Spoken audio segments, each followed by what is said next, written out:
Bonjour à tous. Alors là, il n'y a personne sur cette chaise, mais tout à l'heure, on sera en live avec Karim sur les coups de 20h, de 20h30, 21h. On fait un live spécial Zincoin. Je vais en parler brièvement dans cette vidéo pour vous dire que, bien entendu, et vous avez remarqué ces derniers temps, beaucoup de pression autour du Zincoin, beaucoup de buzz, beaucoup de détracteurs. La putosphère s'est déchaînée. On a dit même que j'allais être arrêté au Maroc. Enfin, j'ai eu droit à tout. J'ai eu droit même aux pressions des fans d'Ulcan. Ulcan qui nous a invités, plutôt sommés de venir débattre avec lui sous peine de dénonciation. Il m'a même par mail menacé de me faire arrêter, enfin des choses comme ça. Bon, enfin, on a quand même été parler, on est allé parler avec lui hier soir sur son périscope et je suis en train d'essayer de télécharger la vidéo en question pour pouvoir la mettre sur YouTube. J'arrive pas à la télécharger, donc je vais y arriver. Sinon, vous pouvez d'ores et déjà trouver ce live périscope sur Facebook VK sur Jim Le Veilleur. Peut-être que lui la mettra sur son YouTube, ce qui me permettra de la télécharger, mais j'aurais bien voulu la prendre sans coupure. Donc comme vous voyez, j'ai pas été arrêté. Comme vous voyez, ni Karim ni moi n'avons été arrêtés. Non, le Zincoin est un projet qui est tout à fait qui perdure, enfin pas qui perdure, qui fait son chemin, qui est une réussite pour l'instant absolument totale, même bien au-delà des expériences qu'on avait placées. On va vous apporter ce soir le contrat de la plateforme d'achat qui a signé avec nous pour la distribution d'usines sur les plateformes, donc, et qui sera le 17 novembre sur les marchés.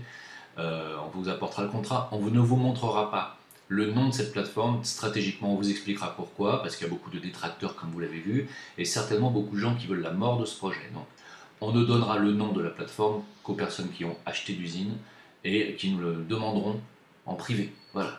Ceux qui voudront cette information devront acheter d'usine, voilà, tout simplement.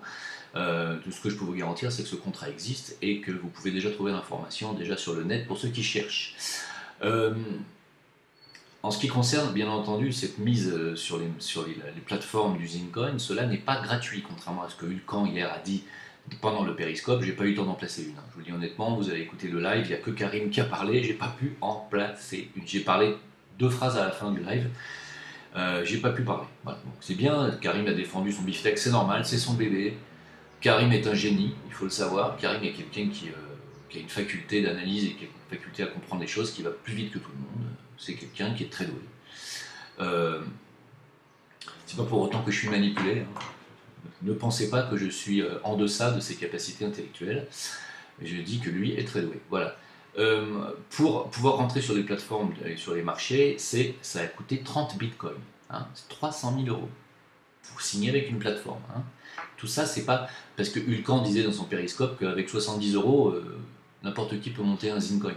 Non. Non. Tu peux monter un token, enfin, tu peux effectivement monter un token à 70 euros, mais derrière, il y a tout le marketing, il y a toute la communication, et puis il faut avoir une équipe, et puis il faut avoir des gens qui soient capables de vous vendre, et puis il faut vous mettre sur les plateformes de marché, il faut réussir votre ICO, il faut atteindre votre soft cap, tout ce que nous avons réussi jusqu'à présent avec le ZIN, grâce à vous, grâce à d'autres aussi communautés, grâce à Diodo, nous avons atteint notre objectif, l'ICO est atteint, le soft cap est atteint, nous avons les budgets pour donc nous mettre sur les marchés, 30 bitcoins, et ensuite nous avons les budgets pour faire la blockchain.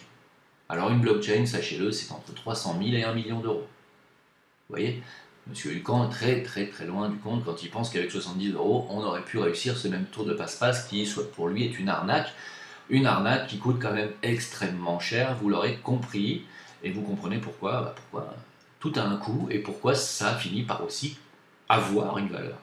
C'est de l'investissement, c'est de l'énergie, c'est des personnes qui travaillent, une équipe entière. Moi, j'y mets beaucoup d'énergie ces derniers temps. On y met tous beaucoup d'énergie. Pourquoi? Parce que tout va s'écrouler, les amis. Tout va s'écrouler. Alors, je vais vous en parler. Alors, pour ceux qui veulent acheter l'usine, n'hésitez pas, c'est toujours à jimleveilleur@gmail.com. Vous m'écrivez à jimleveilleur, tout attaché, @gmail.com. Et comme ça, vous avez la remise de 45 centimes au lieu de 52. Voilà. Alors, Je vais vous expliquer ce qui va se passer. Ce qui se passe, c'est que tout va s'écrouler. La Deutsche Bank, à l'heure où je vous parle, il y a des gens qui sont en train de vendre leurs actifs Deutsche Bank. Il y en a qui ont vendu plus d'1 milliard. Là. Ça va faire un effet domino. Et parallèlement à ça, parce que j'ai tellement d'informations à donner dans cette vidéo, je vais vous en donner des informations, vous allez voir. Alors attendez, parce que voilà. Là, alors voilà, donc avec la Deutsche Bank, on court là au bank run, ce qu'on appelle le bank run, hein, c'est-à-dire la banqueroute. Hein. Les clients institutionnels retirent 1 milliard de dollars par jour, alors où je vous parle de la Deutsche Bank. Voilà, ça sera la Lehman Brothers européenne, mais pire que ça va créer un effet domino. Alors, attendez-vous à ce que ce soit une catastrophe dans peu de temps. Hein. En fait, en réalité, la crypto-monnaie, les législateurs américains sont sur le point de faire tout ce qu'ils peuvent, et même Donald Trump a dit qu'il allait faire tout ce qu'il peut pour essayer d'empêcher le développement des cryptos. Pourquoi? Parce qu'ils savent très bien que ça signe la fin des monnaies classiques. C'est-à-dire, c'est pas les cryptos qui vont signer la fin de la monnaie classique, mais vu la conjoncture actuelle monétaire, et vu l'état des banques mondiales, il suffit de peu de choses pour que tout s'écroule, et la crypto va faire cet effet de levier, ou ce qu'on appelle cette goutte d'eau qui va faire déborder le vase. Les législateurs américains sont sur le point d'ouvrir les hostilités contre le Libra. Alors le Libra, vous allez me dire, mais non, c'est Zuckerberg, c'est Facebook, pourtant c'est un projet américain. C'est un projet américain, mais le Libra n'est pas centralisé aux États-Unis. Le Libra est centralisé en Suisse. C'est un projet, en fait, qui échappe totalement à tout contrôle américain. C'est une monnaie qui sera, si elle voit le jour, le Libra sera une monnaie proprement dite, une vraie monnaie. Les gens, et moi je vous le dis, moi je le vois venir. Facebook, tout le monde utilise ça aujourd'hui, à tort, mais tout le monde l'utilise. WhatsApp, tout le monde l'utilise. Avec Facebook et WhatsApp, vous allez pouvoir payer grâce au Libra, tout comme ça. Même votre salaire sera viré, clac, clac, et vous paierez tout comme ça. Plus de banque, plus de machin, plus d'agio, plus de aller à la banque, et puis pour retirer de l'argent, parler avec son banquier. C'est fini, terminé. Fini. C'est la fin de tout ça. Alors évidemment, vous vous doutez bien qu'ils se chient dessus, hein, les banquiers là. Donc ils veulent faire la guerre. Sauf que la blockchain ne peuvent rien faire. Une blockchain est une création qui n'appartient à personne et à la fois à tout le monde. Et dont personne ne peut avoir de contrôle. Voilà. Donc couper l'électricité, ça ne sert à rien. Quand vous coupez l'électricité, votre ordinateur, même s'il est éteint, quand vous le rallumez, vos données sont toujours dans l'ordinateur. Si on coupe l'électricité sur la blockchain, il y a des mémoires ROM qui enregistrent et qui garderont de toute façon les mémoires des wallets des utilisateurs. Et quand on remettra le courant, tout ce qui était sur les wallets sera toujours sur les wallets. Votre argent sera toujours là. Donc, il n'y a rien à faire. Comprenez bien que c'est... Alors, la différence entre le Libra, qui est le projet de crypto de Facebook, Zuckerberg, sera un stablecoin, c'est-à-dire une monnaie stable qui ne peut pas être spéculative, sur laquelle vous ne pourrez pas gagner d'argent, ou faire des plus-values. Hein. C'est un stablecoin, ça sera toujours au même prix. En ce qui concerne le Zincoin, par exemple, ce n'est pas du tout ça. Le Zincoin, pour l'instant, pour le moment, est un actif spéculatif, que vous achetez 45 centimes en passant par mois, ou Diodo, et qui risque très fortement, dès le 17 novembre, de passer à 2, 3, 4, voire 7 dollars, d'après ce que dit Karim. Pourquoi? Parce qu'on a une stratégie pour ça, et parce qu'on va créer une demande du Zincoin. Aujourd'hui, quand Donald Trump dit que le Bitcoin n'est pas de l'argent, quelque part il n'a pas tort. Ça vaut juste 10 000 dollars un Bitcoin, mais il n'a pas tort dans la mesure où ça n'est pas une monnaie proprement dite. Même si on peut déjà, dans certains pays, comme la Suisse, acheter directement avec du Bitcoin une voiture ou une maison. Hein. Mais ça n'est pas de l'argent proprement dit, on ne peut pas acheter son pain, ses courses en Bitcoin pour le moment. Il n'a pas tort, Donald Trump. Et le Bitcoin, quoi qu'il en soit, il n'y en aura toujours que 21 millions dans le monde. Jamais plus. 21 millions de tokens Bitcoin dans le monde. Jamais plus. En ce qui concerne le Zincoin, il y en aura 51 millions, ni un de plus, ni un de moins. Voilà. C'est pour ça que on ne peut pas appeler ça des monnaies proprement dites. Mais des moyens de paiement, oui, par contre. Par contre, le Libra, la crypto de Zuckerberg, je ne sais pas combien de tokens sont prévus, mais ça sera un stablecoin, ce qui fait que ça sera vraiment une monnaie proprement dite, qui va remplacer des tas de monnaies. Et évidemment, ça fait peur à tout le système. Hein. Ça les fait trembler parce que tout est sur le point de s'écrouler. Il y a des gens qui vont tout perdre là. Je parle de gens ceux qui ont tout là-haut, hein, pas de petites gens. Enfin, si, quoique ceux qui n'ont pas compris qu'il fallait retirer l'argent des banques, vous allez tout perdre peut-être aussi. Hein. Quand on vous garantit qu'on vous rembourse jusqu'à 100 000 euros, je vais vous dire, vous feriez mieux de tout placer directement dans le Zine ou dans le Bitcoin. Hein. Voilà, donc c'était une petite parenthèse dont je voulais parler. Donc vous aurez l'intégralité du live chez Ulcan, que je vais essayer de mettre sur YouTube, que vous pouvez déjà trouver sur mon Facebook, mon VK. Et à toute la plutosphère, je tiens à dire que vous allez pouvoir regarder ce live et vous allez comprendre que, déjà, primo, on est venu lui parler, donc on n'est pas des escrocs, hein, on ne s'est pas débiné. Deuxio, on a expliqué notre point de vue, on a répondu à toutes les questions, donc on est loin d'être des arnaqueurs. Tertio, le projet Zine est plus qu'avancé puisqu'il est en train vraiment de réussir tous ses paris. Que la blockchain, contrairement à ce que Ulcan croit, elle va être en développement et elle sera terminée beaucoup plus vite que prévu, on pense. Quoi qu'il en soit, horizon avril, printemps 2020, cette blockchain sera terminée. Donc tout est déjà entamé. Et donc c'est un projet qui est plus qu'avancé. Et c'est une réussite totale en réalité. Voilà. Et ça dérange beaucoup de gens. Hein. Alors vous allez pouvoir comprendre que on n'est pas des escrocs, on n'est pas des arnaqueurs, et que les gens, d'abord, primo, investissent en leur âme et conscience, et aussi parce qu'ils ont été très bien renseignés. Hein. Voilà, on ne vole pas l'argent des gens. En plus, il y en a qui ont mis 50 euros, je ne vois pas en quoi 50 euros va peut-être considéré comme une ruine volontaire des investisseurs. Hein, voilà. En ce qui concerne la plutosphère, je vais en parler juste 2 minutes à la fin de la vidéo. Alors, il y a beaucoup de choses à dire dans cette vidéo, peut-être que je vais devoir en faire 2. En ce qui concerne, je ne sais pas si vous avez vu au niveau de la santé, sur ma chaîne Jim le Veilleur, l'autre chaîne qui est la chaîne de bien-être, santé, spiritualité, j'ai reçu hier le L pratiqueur Bertrand Guillemot qui a répondu à vos questions sur la santé, qui vous a expliqué qu'il avait une astuce, enfin, plutôt un processus pour aider à la guérison de la fibromyalgie et de l'épilepsie, 75% de résultats. Alors pour les fibromyalgiques, allez écouter cette vidéo sur ma chaîne Jim le Veilleur. Et en ce qui concerne la maladie de Lyme, puisque vous m'en parlez souvent, il y a un article qui est en train de sortir un peu partout sur la toile, que vous pouvez retrouver, donc je ne vais pas vous mettre le lien, c'est très facile, sur la maladie de Lyme. Il s'avère que ça serait une expérimentation secrète du Pentagone qui aurait dérapé. Hein. Voilà. Les militaires américains auraient, entre 1950 et 1975, effectué des expériences sur des tiques pour en faire des armes biologiques. Un laboratoire militaire serait aujourd'hui dans le collimateur. Hein. La ville de Lyme, en plus, d'où la maladie tire son nom, se trouve à seulement 15 km d'un laboratoire américain du gouvernement, le Plum Island Animal Disease Center. Ce laboratoire n'a ouvert ses portes à la presse qu'en 1992 et ses activités sont longtemps restées secrètes. Voilà. Ce centre de tests biologiques situé dans l'État de New York a ouvert en 1954 et qui a été ouvert en 1954 a bien mené des expériences basées sur la contamination des mouches, moustiques, tiques et des germes biologiques. Voilà d'où sortent les maladies du style Ebola et toutes les merdes qu'on chope. Ne cherchez pas ailleurs, même le sida, je ne serais pas étonné. Donc la maladie de Lyme, n'y coupe pas, c'est juste, j'ai pas de mots, hein. De toute façon j'ai plus de mots pour qualifier l'attitude de nos gouvernants, hein, et de ceux qui gouvernent de manière cachée dans l'ombre et qui sont responsables de ce genre de choses, hein. Ceux qui ont un rapport avec Epstein, je vous laisse réfléchir.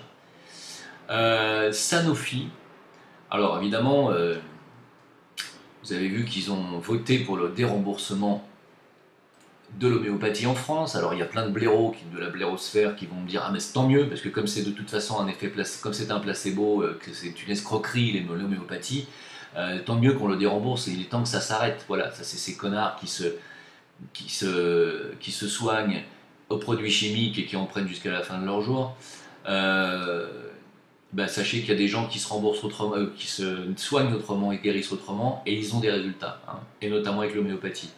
Big Pharma était à l'Elysée la veille de la décision de dérembourser. Le 5 juillet, Macron n'avait pas encore pris sa décision. Hein. Il hésitait encore. À ce moment-là, le 8 juillet, il a reçu à l'Élysée Big Pharma, c'est-à-dire la Buse, Frédéric Vidal, Bruno Le Maire et les secrétaires d'État Agnès Pannier-Runacher c'était présent. La délégation donc, a été conduite par Buzyn, la Buse, et dès le lendemain de cette rencontre avec Sanofi et les directeurs généraux de Roche et Sanofi, de laboratoire, le lendemain, Agnès Buzyn, dit la Buse, a annoncé la décision de dérembourser l'homéopathie et je vous laisse deviner pourquoi. Qu'est-ce qui se passe? Ce serait donc les laboratoires qui décideraient à la place du président. Ah mince alors. Oh bah je vais refinir je vais racheter un Gervita.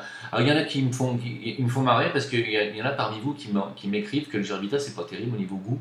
Je sais qu'il y en a qui en achètent. Non, hein, n'achetez pas du Gervita parce que je parle de Gervita. C'est incroyable ça quand même. C'est là que tu vois le pouvoir de l'écran quand même. Je dis un mot et les gens s'y intéressent. Gervita, c'est une image, hein. C'est un yaourt qui est employé dans les hospices de vieux pour des gens qui n'ont pas de réaction. C'est pour ça que je parle de Gervita, parce que les gens ne réagissent pas.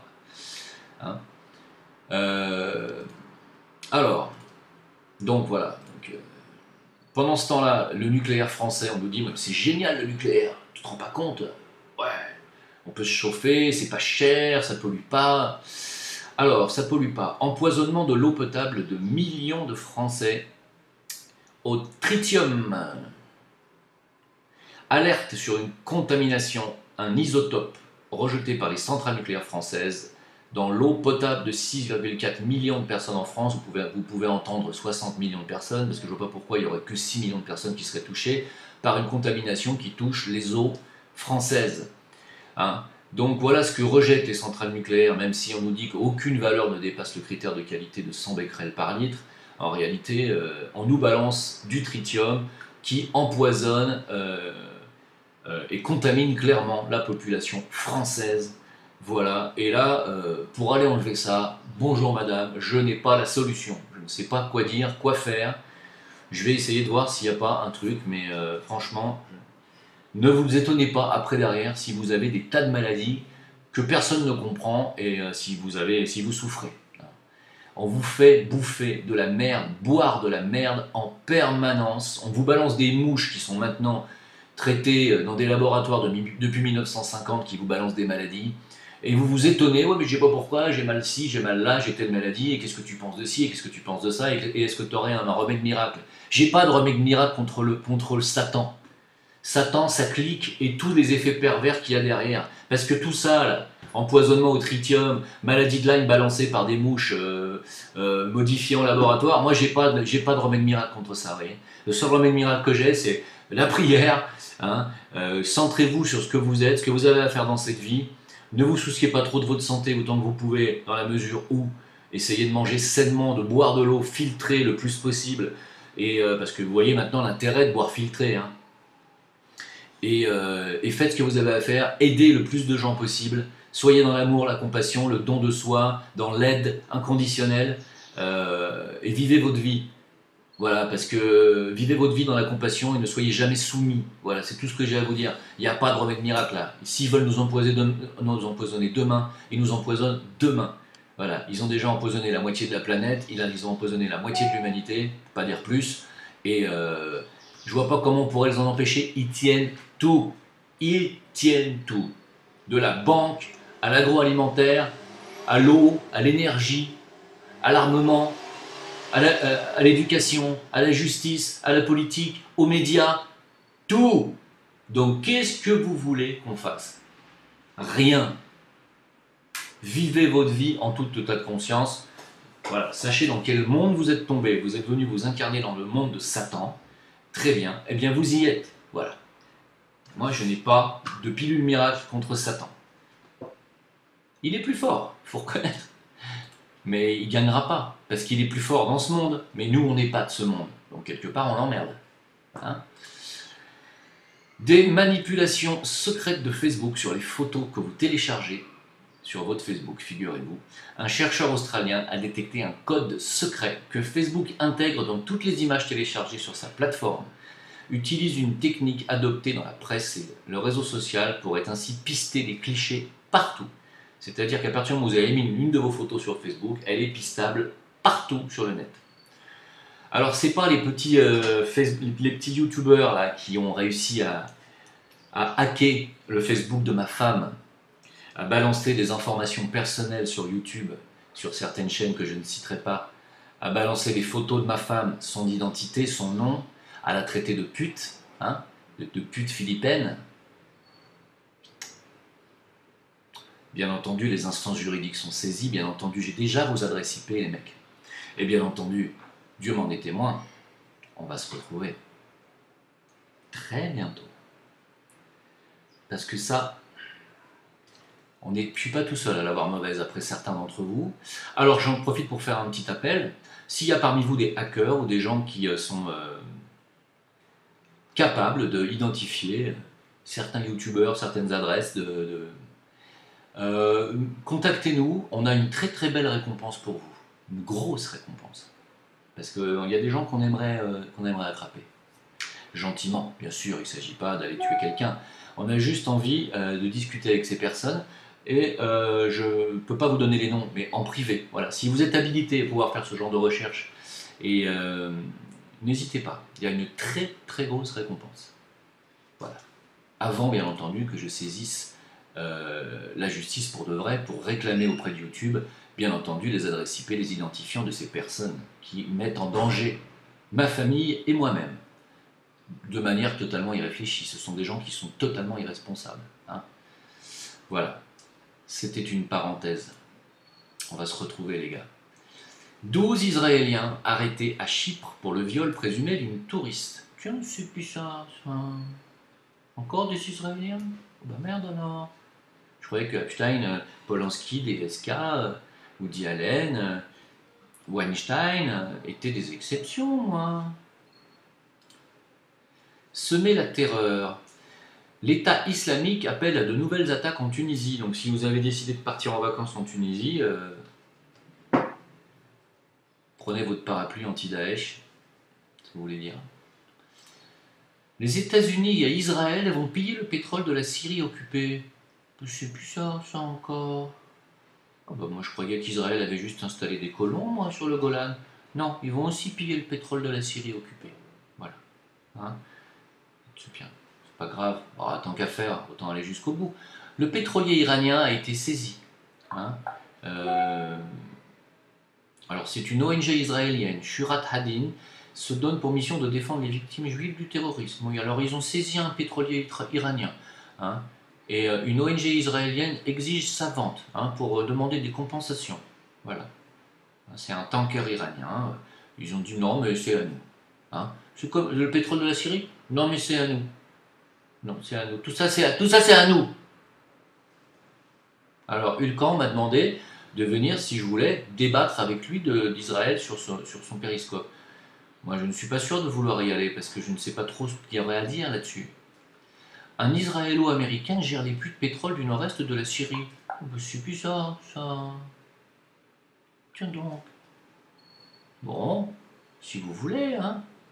Alors, je vais passer à toute autre chose. On va pas faire une fixation là-dessus. Passer à autre chose. Alors, en ce qui concerne le Gervita, il ne s'agit pas de Gervita, il s'agit de la lenteur de mon ordinateur et d'Internet. Excusez-moi, voilà, parce que comme je fais tout en direct, je n'avais pas préparé. Moi, je pense que, en fait,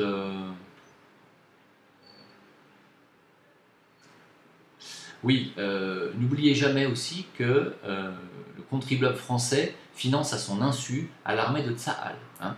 Sur le site, c'est un site israélien de l'armée de Tsahal, vous pouvez faire un don à l'armée israélienne qui va vous exonérer, vous donner une exonération d'impôt de 66 €. Peut-être même 66,6, je ne sais pas exactement. Enfin, en tout cas, si vous faites don aux soldats de Tsahal, vous bénéficiez d'une déduction fiscale de 66%. Ils n'ont pas mis 66,6, je ne sais pas pourquoi. Voilà, donc ça vous le trouvez sur Mediapart. Tout ça c'est vrai. pendant que des rabbins israéliens demandent aux colons de Cisjordanie d'empoisonner les eaux palestiniennes pour les tuer. Ça aussi c'est vrai. Voilà. Bon, c'est pas grave, hein, tout va bien. Alors moi je veux bien parler d'Israël avec mais moi je suis plus fasciné par Israël, le côté historique, le côté géographique et la beauté des paysages. J'aimerais bien pouvoir visiter l'Israël historique, mais l'Israël politique d'aujourd'hui ne m'intéresse pas trop. C'est un peu comme la Chine, si vous voulez, ça ne m'intéresse pas. Et c'est aussi comme beaucoup de pays, hein, comme les États-Unis aussi, ça ne m'intéresse pas vraiment. J'ai envie d'y aller, j'aimerais bien pouvoir visiter les Rocheuses et des tas de trucs aux États-Unis, mais franchement, vu la tournure que prennent les choses, il y a des pays qu'il va falloir éviter.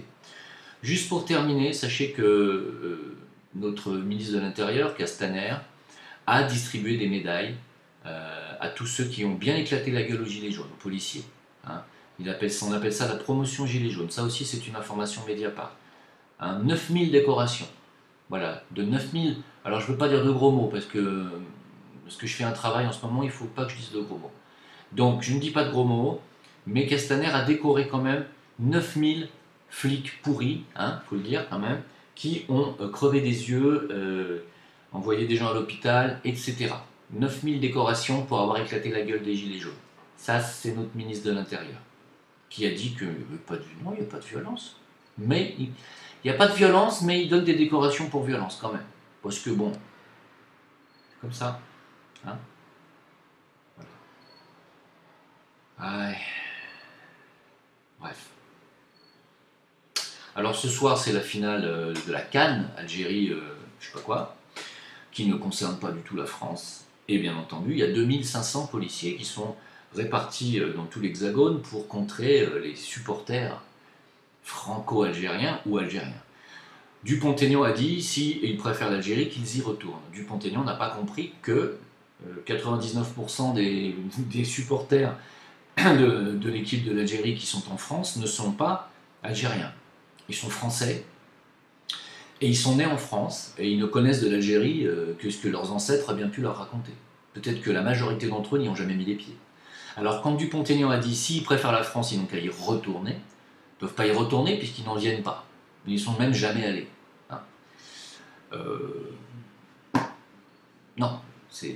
Par contre, si tu es binational, puisqu'ils sont binationaux, effectivement, si tu déchires le drapeau français et que tu sors ton drapeau algérien, tu n'as plus rien à faire en France.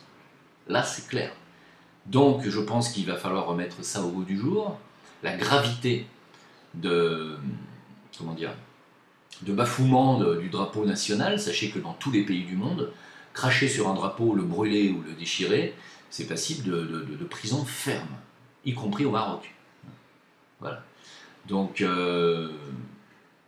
c'est très grave ce qui se passe. Très très grave. Il n'y a que dans d'autres pays que des Français binationaux peuvent se permettre de brûler le drapeau français pour sortir le drapeau de leur deuxième nationalité. Ça n'existe pas dans le reste du monde. Alors on va en parler avec Karim, puisque Karim est franco-algérien, mais qu'il a décidé, lui, de devenir algérien. Nous allons faire une vidéo que nous allons enregistrer tout à l'heure, à bâton rompu, on va parler un peu de tout ça, juste avant le live. Et cette vidéo, je vous la partagerai, parce que tous les deux, même bien que Karim ait décidé de choisir la nationalité algérienne, nous avons quand même la même conclusion. Hein, la même conclusion. Donc on va vous en faire part. Pour ma part, je vous remercie de m'avoir écouté. Je suis resté très calme, vous avez vu, aujourd'hui c'est centré. Hein. Ah ouais, je suis centré. Il vaut mieux parce que ça ne sert plus à rien. Là, au point où on en est, là, si je m'énerve, ça va mal se mettre. Non, ça sert absolument à rien que je m'énerve. Voilà, allez mes petits gars, continuez à hacker le Facebook de ma femme, hein, pour qu'on rigole. Parce que comme ça me donne de la matière pour le procès que je vais vous faire. Donc plus vous allez voler des documents, et plus je vais vous demander de dommages et intérêts. A bientôt sur Facebook VK Jim Le Veilleur. Pour le Zincoin, c'est jimleveilleur@gmail.com. N'oubliez pas, pour ceux qui veulent me donner sur Tipeee, vous êtes les bienvenus, les dons vont servir à quelque chose bientôt, vous allez voir. Merci à vous, ciao, bonne fin de journée, et à tout à l'heure ce soir, 20h30, 21h pour le live avec Karim. Bye bye.